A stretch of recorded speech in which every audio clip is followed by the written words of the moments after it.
जय हिंद दोस्तों, मेरा नाम अंकित पटेल है। हाल ही में मेरा चयन मध्य प्रदेश पुलिस में सब इंस्पेक्टर के पद पर हुआ है। जैसा कि आप जानते हैं कि मध्य प्रदेश में 507 वैकेंसीज के लिए एमपीएसआई की सितंबर अक्टूबर में वैकेंसी आ रही है। नोटिफिकेशन कुछ ही दिनों में आ जाएगा और संभावित यह है कि आपके पास 45 दिन बचते हैं, मैक्सिमम 45 दिन बचते हैं।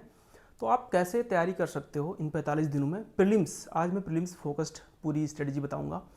तो मैं आज ये चर्चा करूंगा कि आपको कौन कौन से सब्जेक्ट एक साथ पढ़ने चाहिए। जैसा कि आपको पता है कि प्रीलिम्स में 10 सब्जेक्ट्स की लिस्ट है, कुछ जीएस के सब्जेक्ट हैं, कुछ लैंग्वेज के सब्जेक्ट हैं और कुछ करंट अफेयर्स और कंप्यूटर वाले सब्जेक्ट्स हैं, जो कि बहुत ही बड़ा योगदान आपके सिलेक्शन में, प्री के सिलेक्शन में करेंगे। तो आज मैं इनके बारे में चर्चा करूंगा और इसके बाद मैं इस बारे में चर्चा करूंगा कॉम्बिनेशन के बाद कि आप पीवाईक्यूज़ कहाँ से लगाएं, एमसीक्यूज़ कहाँ से लगाएं और कैसे उनको एनालाइज कर सकते हैं। फिर मैं बात करूंगा मॉक्स कैसे लगाएं, मॉक्स का एनालिसिस कैसे करें। और मॉक्स को एज आ प्रैक्टिस मत करिए आप। मॉक्स में ये देखिए कि आप प्रेशर कैसे हैंडल कर रहे हो, है ना। जो आपके सोर्स से क्वेश्चन आया वो तो नहीं गलत हुआ है, जो आपके मास्टर ने पढ़ा है, टीचर ने पढ़ा है, वो तो नहीं गलत हुआ है। कुछ जो अलग से out of the box question आ गए हैं, उनमें आप कैसे अपनी स्ट्रेटजी लगा रहे हो, कैसे एलिमिनेशन लगा रहे हो, कैसे अपने एप्लीकेशन ऑफ नॉलेज का यूज कर रहे हो। इन सारे बिंदुओं पर मैं चर्चा करूंगा और अंततः मैं इस बारे में बात करूंगा कि आप एनालिसिस एक अच्छी तरह से कैसे करके अपने स्कोर को बूस्ट कर सकते हैं, क्योंकि मॉक्स से आपको स्कोर को बूस्ट करना है वीक एरियाज में काम करके। तो पहले हम चर्चा कर लेते हैं कि हमारा सब्जेक्ट का कॉम्बिनेशन क्या होना चाहिए जब हम पढ़ने जाएं। मैंने बहुत बार बात की है, इस बार भी कर रहा हूँ कि आपका 2 सब्जेक्ट उठाइए आप, है ना। एक आपकी जो टफ सब्जेक्ट होती है और वो फैक्चुअल हो सकती है, जैसे मैथ्स हो गई या हिस्ट्री हो गई, इसको पढ़िए। और दूसरी सब्जेक्ट आपकी क्या होनी चाहिए, कॉन्सेप्चुअल, जैसे ज्योग्राफी और पॉलिटी। पॉलिटी में बहुत सारे कॉन्सेप्ट लगते हैं, जैसे पार्लियामेंट में बहुत सारे कॉन्सेप्ट्स हैं। मनी बिल कौन सी होती है, फाइनेंशियल बिल कौन सी होती है, फाइनेंशियल बिल और मनी बिल में अंतर क्या है। सारे मनी बिल फाइनेंशियल बिल होते हैं, सारे फाइनेंशियल बिल मनी बिल नहीं होते हैं। ये स्टेटमेंट आ जाता है, आप कंफ्यूज हो जाओगे। तो ये सारे बिंदुओं को आप रिवाइज करिए, टफ वाले बिंदुओं को रिवाइज करिए। तो ये कॉन्सेप्चुअल सब्जेक्ट मानी जाती है। प्रेसिडेंट का इलेक्शन कैसे होता है, ये कॉन्सेप्चुअल सब्जेक्ट है। सेम ज्योग्राफी कैसे कॉन्सेप्चुअल है कि एयर होती है, जो वार्म एयर होती है, गर्म हवा होती है, वो ऊपर उठती है, जो ठंडी हवा होती है नीचे गिरती है, तो इससे प्रेशर डिफरेंस आता है। बारिश होती है, कौन कौन सी प्रकार की बारिश होती है, बादल कौन कौन से प्रकार के होते हैं, कहाँ सबसे ज़्यादा बारिश होती है, कहाँ सबसे कम बारिश होती है, इंडियन ओशन डायपोल क्या है, एल नीनो लानीना क्या है। ये सारे आप तभी समझ पाओगे जब आपके कॉन्सेप्ट क्लियर है। तो ये दोनों कॉन्सेप्चुअल सब्जेक्ट होगी। अब हिस्ट्री की बात कर लें, हिस्ट्री फैक्चुअल सब्जेक्ट है। हिस्ट्री में आपको फैक्ट्स रटने हैं। खैर पॉलिटी भी कुछ फैक्चुअल है, कुछ कॉन्सेप्चुअल है, पर हिस्ट्री पूर्णतः फैक्चुअल सब्जेक्ट मानी जाती है। इसमें बहुत कम समझने का है, आपको याद करने की ज़्यादा चीज़ें हैं। तो आप एक उठाइए कॉन्सेप्चुअल सब्जेक्ट। मैं होता तो मैं क्या करता, मैं एक हिस्ट्री उठाता, एक पॉलिटी उठाता, क्योंकि इनका मेंस में भी ज़्यादा वेटेज है। उनको मैं एक महीने में ख़त्म करने की कोशिश करता, 100 क्वेश्चन डेली घटना चक्र सॉल्व करके। मेरे वहाँ से पीवाईक्यूज प्रैक्टिस हो रहे हैं, प्लस एमसीक्यूज भी हो रहे हैं। और मैं एमसीक्यू के लिए कोई बुक लेता ही नहीं इन सब्जेक्ट के लिए, ठीक है। अब आ जाते हैं कि और क्या कॉम्बिनेशन आप कर सकते हो। तो बच्चे क्या कर सकते हैं, पॉलिटी के साथ ज्योग्राफी पढ़ सकते हैं, है ना। हिस्ट्री बात के लिए आप रखना चाहते हो तो पॉलिटी के साथ ज्योग्राफी कर सकते हैं। और मैथ तो आपको साथ साथ लेके चलना है, एक एक घंटे, आधे आधे घंटे, क्योंकि मोस्टली पीएससी वाले हैं तो 4-5 सवाल भी आ रहे हैं, उनको आप छोड़ के नहीं जा सकते हो। तो 1 घंटे आधे घंटे आप मैथ्स देखते रहिए। कुछ ऐसे कॉन्सेप्ट में आऊँगा कि हाईलाइटेड टॉपिक्स कौन से हैं, मोस्ट इंपॉर्टेंट टॉपिक्स कौन से हैं मैथ्स के, जो ज़्यादातर पूछे जाते हैं, ठीक है। तो मैं बता देता हूँ एक बार। जैसे परसेंटेज आप पढ़ोगे तो परसेंटेज में एक वेन डायग्राम आता है ना, कि कुछ लोग ये हैं, जैसे कि आ जाता है कि 40 लोगों ने क्रिकेट खेला, 50 लोगों ने हॉकी खेला, 30 लोगों ने बैडमिंटन खेला, फिर 30 लोग ऐसे थे जो क्रिकेट बैडमिंटन खेला। ये वाले जो वेन डायग्राम वाले क्वेश्चन आते हैं, ये बहुत ज़्यादा पूछे जाते हैं। फिर एक इलेक्शन टॉपिक हो गया, इससे पूछे जाते हैं। और फिर एक बैकवर्ड अप्रोच वाले पूछे जाते हैं कि कोई चीज़ को 30% से बढ़ा दिया गया, आप 30% से घटाएंगे, ठीक है। तो ये वाले क्वेश्चन पूछे जाते हैं। फिर प्रॉफिट एंड लॉस में सबसे इंपॉर्टेंट टॉपिक है डिसऑनेस्ट शॉपकीपर, ये बहुत बार पूछा जाता है। सिंपल इंटरेस्ट, कंपाउंड इंटरेस्ट में सब ज़्यादा है, इंस्टॉलमेंट इनके पूछे जाते हैं। हाँ, व्यापार में एक और सवाल पूछता है, कमीशन। कमीशन परसेंटेज में बहुत कम टीचर पढ़ाते हैं, तो कमीशन पूछता है। ये डिसऑनेस्ट शॉपकीपर की तरह ही है, एक कॉन्सेप्ट पढ़ाया जाता है कमीशन। अभिनय सर ने भी पढ़ाया है, आवाज सैनी सर ने भी पढ़ाया है। आप देखोगे आपको वो टॉपिक आप देखिए। तो ऐसे कुछ टॉपिक्स हैं जो हमेशा आते हैं, है ना। अगर 10 क्वेश्चन आ रहे हैं तो 5 क्वेश्चन यही आएंगे। अर्थमेटिक की बात कर रहा हूँ, टाइम एंड वर्क वाले, जो 3 लोग मिलकर वर्क करते हैं और एक चला जाता है, ये वाले कॉन्सेप्ट्स। तो मैथ्स आप इतना भी कर लोगे ना, तो आपके अगर 5 सवाल आ रहे हैं तो 2-3 सवाल आराम से बन जाएंगे। मेहनत कितनी करनी है, 10-12 दिन की मेहनत है। तो आप आधे घंटे 1 घंटे डेली पढ़ना स्टार्ट कर दीजिए मैथ्स। तो आप मैथ्स के साथ पॉलिटी पढ़ सकते हो, सॉरी मैथ्स पढ़ रहे हो, मैथ तो साथ साथ ही पढ़ना है, हिस्ट्री पॉलिटी पढ़ रहे हो या पॉलिटी ज्योग्राफी पढ़ रहे हो, यही कॉम्बिनेशन आप पढ़ सकते हो, ठीक है। ये सारी सब्जेक्ट होगी। इसके बाद आ जाते हैं जो नॉन जीएस सब्जेक्ट्स हैं, ठीक है। हिंदी, इंग्लिश, कंप्यूटर और करंट अफेयर। करंट अफेयर आप वीकली कर लो, है ना, हफ्ते में एक बार कर लो करंट अफेयर, डेली पढ़ने की जरूरत नहीं है। इंडोलॉगस से कर रहे हो तो मंथली वाले जो आते हैं वो कर लो, और टॉपिक वाइज जो आते हैं वो कर लो। तो आप वीक में एक ही बार करंट अफेयर पढ़ो। वीक में बैठो, जैसे आपने मॉक दिया, मॉक एनालाइज किया, फिर करंट अफेयर पढ़ लिया 2-3 लेक्चर, तो आपका सॉर्ट आउट हो जाएगा। और संडे को अपने आप को बोझ मत दो, मॉक लगाओ, उसका एनालिसिस करो, और एनालिसिस के बाद जो वीक एरिया है उसको लिखो, बस उसी दिन पढ़ने मत बैठ जाओ, ठीक है। तो ये सारी चीज़ें आप कर सकते हो, क्योंकि एक दिन आपको बहुत ज़्यादा हेक्टिक हो रहा है शेड्यूल, तो एक दिन आपको देना पड़ेगा। ये हो गया। फिर आ जाते हैं बात कि हिंदी इंग्लिश को कैसे किया जाए। अब जो इंग्लिश मीडियम वाले हैं उनकी हिंदी कमज़ोर है, हिंदी मीडियम वाले उनकी इंग्लिश कमज़ोर है, दोनों के साथ बराबर दिक्कत है। मेरे साथ भी दिक्कत थी, पर मैंने एक मैराथन थी जो मैंने डाली हुई है वो की थी, और कुछ प्रैक्टिस क्वेश्चंस कर लिए थे मैंने। और जो डेवलपमेंट वाला पार्ट है हिंदी का, वो आप यूट्यूब पे लेक्चर मैंने भेजा है, एग्जामपुर वाले सर हैं, तो उनसे आप हिंदी का विकास, जैसे हो गया कि मगधी, अर्धमगधी, बुंदेली, फिर लैंग्वेज में आई कॉन्स्टिट्यूशन में क्या क्या प्रोविजन है 353 से 351 तक, 350A वाले आर्टिकल सारे, मदर टंग वाले, तो ये सारे सवाल पूछ रहा था। ग्रामर कम पूछी जा रही थी, तो ग्रामर आप एक बार गो थ्रू हो जाए किसी मैराथन के थ्रू। और आप हिंदी मीडियम वाले हो तो आपका होगा ही, इंग्लिश मीडियम वाले मिनिमम करें, ठीक है, मिनिमम करें, आप इंग्लिश पे ज़्यादा फोकस करो। जो आपका स्ट्रॉन्ग एरिया है उसको स्ट्रॉन्ग कर लो, वीक एरियाज को ऐसा कर लो कि उससे सवाल मैक्सिमम आपके बन जाए, ठीक है। आप किसी की मैथ बहुत ही कमज़ोर है, वो उसी मैथ में लगा रहेगा तो उसका पूरा टाइम वेस्ट हो जाएगा, ठीक है। फिर आ जाते हैं करंट अफेयर्स, इंडोलॉगस, उसके अलावा आप स्पीडी के थ्रू उसको सप्लीमेंट कर सकते हैं और पढ़ते रहिए। फिर आ जाते हैं, एक सब्जेक्ट छूट रही, साइंस। साइंस के लिए बहुत ज़्यादा कन्फ्यूजन है, ठीक है। साइंस की कोई भी आप बुक ले लीजिए, रेलवे वाली कोई बुक लिख सकते हो आप, और दृष्टि पब्लिकेशन की एक आती है, एक लूसेंट की आती है, तो इन तीनों में से कोई एक किताब ले लीजिए।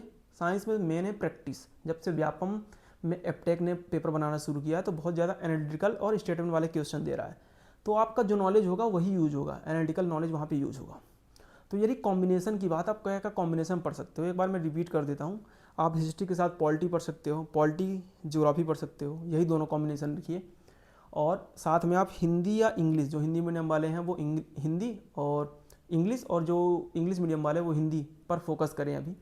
और मैथ आप आधे घंटे 1 घंटे डेली चलने दीजिए अभी, तो आपकी 4 सब्जेक्ट हो गई, और एक आप वीकली करंट अफेयर कर ही रहे हो, और एक कंप्यूटर ले लो आप।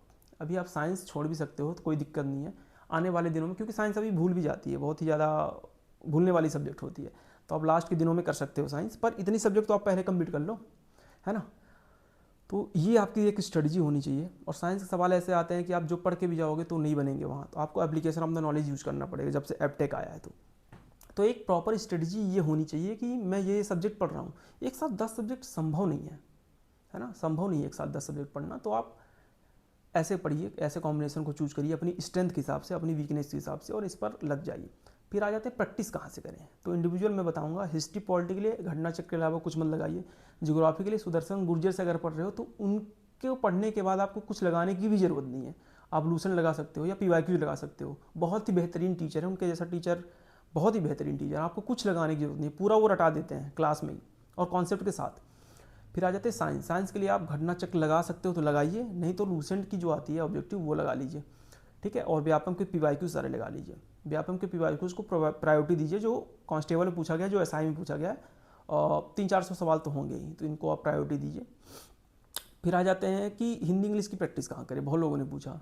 तो इंग्लिश के लिए एक प्लेलिस्ट बनी है रानी मैम की, मैंने टेलीग्राम पर अपलोड भी किया है। अगर आप प्लेलिस्ट के थ्रू करोगे ना तो फ़ायदा आपका ये होगा कि रिवीजन हो जाएगा। रानी मैम एक क्वेश्चन कराई कि मान लो सब्जेक्ट वर्ब एग्रीमेंट का है कि हैड आई एवर आ गया, तो हैड पहले क्यों आ जाता है, क्योंकि जब भी ये वाले कॉन्सेप्ट आ जाते हैं इसको बोलते हैं रिफ्लेक्सिव, ऐसा कुछ कॉन्सेप्ट आता है यहाँ पे, नहीं कोई एक कॉन्सेप्ट लगता है यहाँ पे, मुझे खुद याद नहीं आ पा रहा है।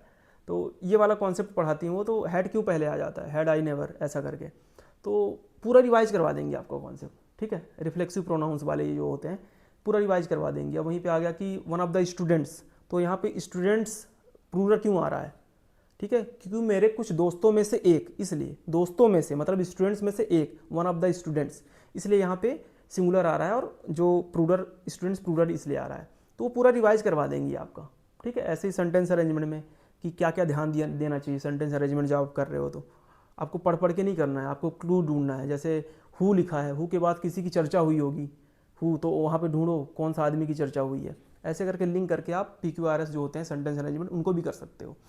तो ये सारी स्ट्रेटजी होती हैं, जब आप प्रैक्टिस की वीडियो देखोगे ना उससे ज़्यादा अच्छा होगा, तो ये कर सकते हो आप। इंग्लिश के लिए मैं बोल रहा हूँ, क्योंकि हिंदी मीडियम वाले हो आप, अगर किताब लेके उठ गए बैठ गए तो आपका मन भी बोर हो जाओगे और बोलोगे सर बन नहीं रहा है, क्या करें। थोड़ा सा रानी मैम बहुत अच्छे से कराई इसको, ठीक है। ये कर लो। हिंदी के लिए आप एक पब्लिकेशन की आती है, शायद यूपी या किसी बोर्ड की आती है, एक फ़ोटो मैंने देखी थी, मैं उसको अपलोड कर दूंगा टेलीग्राम चैनल पे। आप कोई भी जाइए, व्यापम की पुरानी बुक लीजिए, दिक्कत ये है हिंदी की प्रैक्टिस बुक। तो कोई भी किताब लीजिए आप, उसको प्रैक्टिस कर लीजिए। ग्रामर उतना ज़्यादा वेटेज नहीं रखता है, वेटेज रखता है डेवलपमेंट ऑफ हिंदी, तो उस पर फोकस करिए आप। फिर आ जाते हैं कंप्यूटर की। कंप्यूटर के लिए एक किरण पब्लिकेशन की पतली वाली बुक आती है, वो ले लीजिए, या RBE रिवॉल्यूशन बाय एजुकेशन की एक पतली सी बुक आती है, वो ले लीजिए। वहाँ से 1000-2000 क्वेश्चन प्रैक्टिस कर लीजिए। ज़्यादा फोकस करिए आप MS वर्ड, एक्सेल और शॉर्टकट कीज़ पे, ये ज़्यादा पूछे जाते हैं, और जनरेशन ऑफ कंप्यूटर पे, ठीक है। और जो AI वगैरह में टेक्नोलॉजी डेवलपमेंट हो रहा है, इससे थोड़ा बहुत सवाल पूछे जाते हैं। तो ये आपकी ओवरऑल स्ट्रेटजी थी, कैसे क्वेश्चन को सॉल्व करना है। 10 सब्जेक्ट की मैंने चर्चा कर ली है। अब आ जाते हैं कि जो PYQs हैं या जो हम मॉक टेस्ट दे रहे हैं, उसमें एनालिसिस कैसे की जाए, और फिर एनालिसिस का यूज़ करके रिवीजन कैसे किया जाए। तो आप क्या करोगे कि सपोज मैंने एक मॉक लगाया, मैं फिर से जो बिंदुओं पर बात किया था उसको दोबारा दोहरा देता हूँ। सपोज मैंने मॉक लगाया, वहाँ पे मेरे जो हिस्ट्री वाला पार्ट था ना, कि मेरे में प्रीलिम्स में क्वेश्चन पूछा गया था कि हर्षवर्धन किसके बाद आए थे, मौर्य के बाद कि गुप्त के बाद। तो मेरी टाइमलाइन में पता नहीं क्यों पढ़ के नहीं गया था प्रीलिम्स में, नहीं तो हमें हमेशा जो मैंने चार्ट बताया है ना, वो मैं पढ़ के जाता हूँ। तो मैं टाइमलाइन पढ़ के नहीं गया, तो मैं कंफ्यूज था मौर्य के बाद कि गुप्त के बाद। जो बड़े बड़े स्टेटमेंट वाले सवाल है तो मेरे सारे सही थे, और ये मेरा सवाल गलत था। मेरे 75 नंबर थे, तो ये ईजी वाले सवाल में छोड़ के आया था। अगर मेरा सिलेक्शन नहीं होता तो मेरा इस वजह से सिलेक्शन नहीं होता। तो मैं यही बताना चाहता हूँ कि आपका सिलेक्शन कभी भी नहीं होगा किसी भी एग्जाम में, तो आपका इसलिए नहीं होगा कि कठिन सवाल आए थे। कठिन सवाल सबके लिए कठिन है। ईजी सवाल आप गलत कर रहे हो, आपके सोर्स से सवाल आया हुआ है, आप गलत कर रहे हो। ये कोई भी सवाल गलत नहीं करेगा, मैं करके आया हूँ गलत। आपके टीचर ने पढ़ाया है और आप गलत करके आ रहे हो, लूसेंट में भी दिया है, आप गलत करके आ रहे हो, तो आप कॉम्पिटिशन से बाहर हो। तो मैं यही बताना चाह रहा हूँ, सरल सवाल हमारे गलत नहीं होने चाहिए। तो आपका ये होना चाहिए, जब भी मॉक एनालिसिस करो ना, मेरे सोर्स में था ये, मैंने पढ़ा था, ये मेरे किताब में था, मेरे टीचर ने पढ़ाया था, मैं सब करके आया था, मैंने सब जगह था, मेरे टीचर ने पढ़ाया था, मैं रिकॉल नहीं कर पाया, मैं पढ़ के भी आया, पर मैं एग्जाम हॉल में प्रेशर में आ गया, रिकॉल नहीं कर पाया। तो वहाँ पे लिखोगे ड्यू टू प्रेशर, ये मेरा गलत हुआ, प्रेशर की वजह से ये सवाल गलत हुआ, ठीक है। तो आप अगली बार आप सचेत रहोगे कि सरल सवाल आ जाएगा तो मैं टिक मार के नहीं आगे बढ़ूंगा, मैं उसको ध्यान से पढ़ूंगा कि हाँ हर्षवर्धन पूछा है तो गुप्त के बाद आए। ये मेरे साथ ऐसी घटना हुई थी, इसलिए मैं चर्चा कर रहा हूँ। फिर आ जाते हैं पॉलिटी। मान लीजिए पॉलिटी का आपका हुआ कि सारे मनी बिल फाइनेंशियल बिल होते हैं। अब आप बोलोगे मनी बिल तो बड़ी चीज़ है, फाइनेंशियल बिल में कैसे आ जाएगी। फाइनेंशियल बिल बहुत ब्रॉड टर्म है, व्यावसायिक बिल उसको बोलते हैं, और मनी बिल उसके अंदर आता है, ऐसे गोला बनता है रीजनिंग वाला। तो ये मनी बिल हो गया, फाइनेंशियल बिल हो गया। ऐसे आप डायग्राम बनाओगे तब जाके सही होगा, नहीं तो वहाँ पे आप कंफ्यूज हो जाओगे। और सारे मनी बिल जो फाइनेंशियल बिल होते हैं वो मनी बिल नहीं होते हैं, सारे मनी बिल फाइनेंशियल बिल होते हैं, कंफ्यूज हो जाओगे आप। इसलिए आपको ऐसे प्रैक्टिस करनी है। और आ जाते हैं ज्योग्राफी पे। ज्योग्राफी पे आ गया कि जो टेम्परेट ग्रास लैंड्स हैं वो कहाँ कौन कौन से डिग्री पे पाए जाते हैं। अब टेम्परेट आपको पता ही नहीं है, टेम्परेट क्या होता है, फ्रिजिड क्या होता है, टॉरिड क्या होता है। फ्रिजिड, टेम्परेट, टॉरिड आता है। फ्रिजिड पहले आता है, पोल्स पे फ्रिजिड होता है, फिर टेम्परेट होता है, फिर टॉरिड होता है। तो ये मैं उसकी बात कर रहा हूँ, कर्क रेखा, मकर रेखा और जो पोल वाली रेखा होती है उसकी बात कर रहा हूँ मैं। लोकेशन जानने के लिए क्या क्या इंपॉर्टेंट होता है, लेटीट्यूड, लॉन्गिट्यूड। स्टेटमेंट में लिखा गया ओनली लेटीट्यूड जो है इंपॉर्टेंट है लोकेशन जानने के लिए किसी व्यक्ति की, आपने ओनली पढ़ा नहीं, ठीक है, तो आपका स्टेटमेंट गलत हो गया, ठीक है। तो ये सारी चीज़ें आप मॉक एनालिसिस करते समय देखिए। 4-5 चीज़ें बता रहा हूँ। क्या ये मैं पढ़ा हूँ जो सवाल आया है तो गलत हुआ है, क्या मेरे टीचर ने पढ़ा है तो गलत हुआ है, क्या मैं रिवाइज करके नहीं आया था इस वजह से गलत हुआ है, या मैं रिकॉल नहीं कर पाया इस वजह से गलत हुआ। 4 ही चीज़ होती हैं जिस वजह से आपका गलत होता है, या मैं पढ़ी के नहीं आया वो सवाल। यही 4-5 चीज़ होती है जिस वजह से आपका सवाल गलत होता है। और चारों पाँचों चीज़ों को आइडेंटिफाई करिए और उस पर काम कीजिए। सपोज आपके टीचर ने नहीं पढ़ाया, उसको नोट्स में एक्स्ट्रा लिख लीजिए। आपने नहीं पढ़ा है तो आप एक्स्ट्रा लिख लीजिए। आप रिवाइज नहीं किए हो तो उस पर ज़्यादा फोकस करिए, अगले मॉक में उसको रिवाइज करके जाइए। अगर आप ये स्ट्रेटजी अपनाते हैं, कौन सी स्ट्रेटजी, पोस्टमार्टम वाली, कि मुझे पता लग गया दिक्कत क्या है भाई, मैं उसी को पढ़ूँ ना, मैं क्यों पूरा पार्लियामेंट पढ़ने जा रहा हूँ, मुझे पता है ना। मुझे ordinary bill, financial bill, constitutional bill पता है, मैं फाइनेंशियल बिल और मनी बिल के डिफरेंस में फंस रहा हूँ, तो मैं वही पढ़ूंगा ना भाई जाके। सेम ऐसे ही कंप्यूटर में आपको पता है शॉर्टकट चीज़ ये Ctrl+B, Ctrl+P, ये C, ये सब पता ही है, आप ये क्यों पढ़ रहे हो। आप ट्रिपल कॉम्बिनेशन वाले पढ़ो ना, Ctrl+B+S, ठीक है, विंडोज़ प्लस प्रिंट। तो ये वाली आप शॉर्ट कीज पढ़ो ना, आप क्यों ईजी वाली पढ़ रहे हो। आप अपने आप को चैलेंज करो कि भाई जो मेरे से नहीं बन रहा है मैं वो पढ़ूंगा, मैं ईजी चीज़ें क्यों पढ़ूँ, ठीक है। सेम फिर से बता देता हूँ, आर्टिकल 1 से 35 तक सबको याद है, ठीक है, लेकिन 51 से 36 तक किसी से पूछ लो उल्टी तरीके से बताओ, किसी को नहीं याद है, या 36 से 51 तक ही नहीं याद है। तो शुरू में सबको याद रहता है, बाद में चीज़ें भूलती हैं। तो आप जब भी रिवीजन करो तो 36 से 51 याद करो। 1 से 35 क्यों याद कर रहे हो आप, बार बार आप वो ये याद कर रहे हो जब आपको पता है वो चीज़ें। सेम आ जाते हैं हिंदी इंग्लिश में, है ना। हिंदी के पूरे 343 से 351 के आर्टिकल आपके मुंह पर होने चाहिए, पूरे जबान पर होने चाहिए। और सेम इंग्लिश में subject verb agreement, direct indirect speech, active passive और सेंटेंस अरेंजमेंट, ये 4 टॉपिक आपको बहुत अच्छे तरीके से आने चाहिए। बहुत अच्छे तरीके से ये 4-5 क्वेश्चन आ जाते हैं यहाँ से 10 में से 4-5 टॉपिक से ही। तो आप इनको बहुत अच्छे से करिए, बहुत अच्छे से करिए। तो ये रही मॉक को कैसे एनालाइज करना है और कैसे हम स्कोर को बूस्ट कर सकते हैं। और एक मिस्टेक डायरी बनाइए, उस पर लिखिए। अब वही होता है कि नोट्स में आप सब लिख लेते हो, नोट्स में सब नहीं लिखना है। जो मेरे सवाल गलत हुए हैं, ईजी वाले गलत हुए हैं, या जो मैंने बहुत टफ आ गया था, कहीं से आ गया था, वो मेरे गलत हुए हैं, उनको करूँगा। अब इन सवाल को लिखने के बाद इनका स्क्रीनशॉट लीजिए आप। कुछ लोग लिखते हैं स्क्रीनशॉट लेते हैं, मैं स्क्रीनशॉट लेता था और उसको चैट जीपीटी पे डालता था कि एनालाइज दिस क्वेश्चन, इस क्वेश्चन को बहुस्तरीय रूप से एनालाइज करिए और मुझे बताइए कि भविष्य में इसमें किस प्रकार से क्वेश्चन बन सकते हैं, यूपीएससी लेवल को ध्यान में रखते हुए, एमपीपीएससी लेवल को ध्यान में रखते हुए, और मुझे 2-4 क्वेश्चन प्रैक्टिस के लिए दीजिए और एक्स्ट्रा कंटेंट जो हो दीजिए। और मेक श्योर करिए कि ये चीज़ गलत नहीं है, जो आप मुझे इन्फॉर्मेशन दे रहे हो वो गलत नहीं है। चैट जीपीटी आपका इतना अच्छा मॉनिटर हो जाएगा, इतना अच्छा वो प्रोग्राम्ड हो जाएगा कि आने वाले 10-15 दिन में आप बोलोगे सर ये तो बहुत ज़्यादा हेल्प कर रहा है मेरी। पर सारे सवाल में नहीं करना है, कुछ सवाल में करना है, ठीक है। अब मनी बिल, फाइनेंशियल बिल वाला सवाल आ गया, इतने अच्छे तरीके से बता देगा ना। 108 में मनी बिल है, 117(1)(3) होते हैं, उसमें क्या डिफरेंसेस होते हैं, क्यों फाइनेंशियल बिल मनी बिल की तरह एक्ट करता है, ये सारी चीज़ें वो आपको बता देगा अच्छे से। अब आप किताब भी खोलने की ज़रूरत नहीं है, उसको बोल दो कि आप सही इन्फॉर्मेशन दीजिए, वैलिड सोर्सेज से दीजिए, तो बहुत अच्छे तरीके से आपको बता देगा। तो आपका एनालिसिस बहुत अच्छे तरीके से हो जाएगा। यही आपको हेल्प करेगा आगे बढ़ने में, आगे आपके स्कोर को बूस्ट करने में।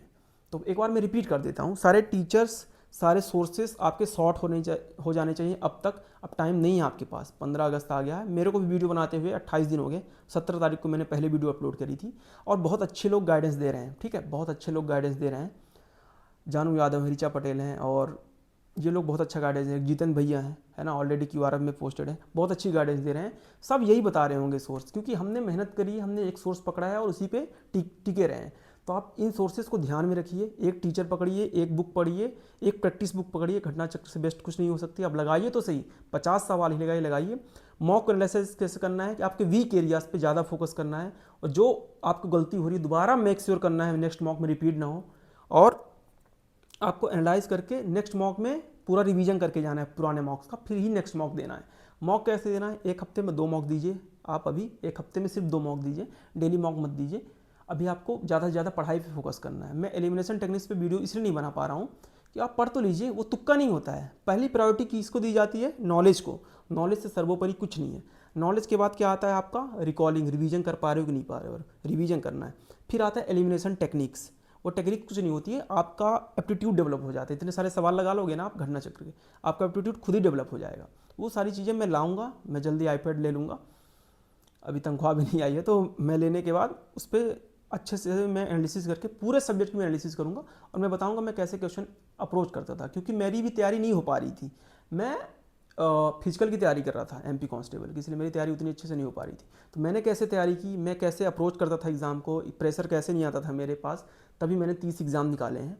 और कोई बड़ी बात नहीं है एग्ज़ाम निकालना, बस आपको उस 2 घंटे में कैसा आपका मेंटल स्टेट रहता है, उस हिसाब से आप एग्ज़ाम को अच्छा कर पाओगे। सेम मेंस में हुआ था, लोग पैनिक हो गए थे पेपर 2 के पार्ट B में, और उसकी वजह से उनका एग्ज़ाम बिगड़ गया था, मेरे दोस्तों का भी एग्ज़ाम बिगड़ा था। तो मैं फिर से बता देता हूँ कि आप अपने ऊपर विश्वास रखिए, मैं वही गाइडेंस दूंगा जो मैं अपने दोस्तों, मेरे सारे दोस्त तैयारी कर रहे हैं, बहुत ज़्यादा मोटिवेटेड हैं, मेरे सारे भाई बहन तैयारी कर रहे हैं, मेरे आसपास के लोग तैयारी कर रहे हैं, और बहुत ही ज़्यादा अच्छा लग रहा है कि लोग आगे बढ़ना चाहते हैं, लोग आगे इम्प्रूव करना चाहते हैं, एक अच्छा अधिकारी बनना चाहते हैं। तो मैं वही गाइडेंस पहुँचाऊँगा आप तक जो वैलिड हो। तो मेरी बताई गई चीज़ों को आप नोट करिए, उन पर काम करिए, आपको रिजल्ट ज़रूर ही मिलेगा। आप मेरे टेलीग्राम, इंस्टा और पर्सनली भी मेरे को मैसेज कर सकते हैं इंस्टाग्राम के थ्रू, मैं वहाँ पे आपको कनेक्टेड रहूँगा। जय हिंद, जय भारत, मिलते हैं नेक्स्ट वीडियो में।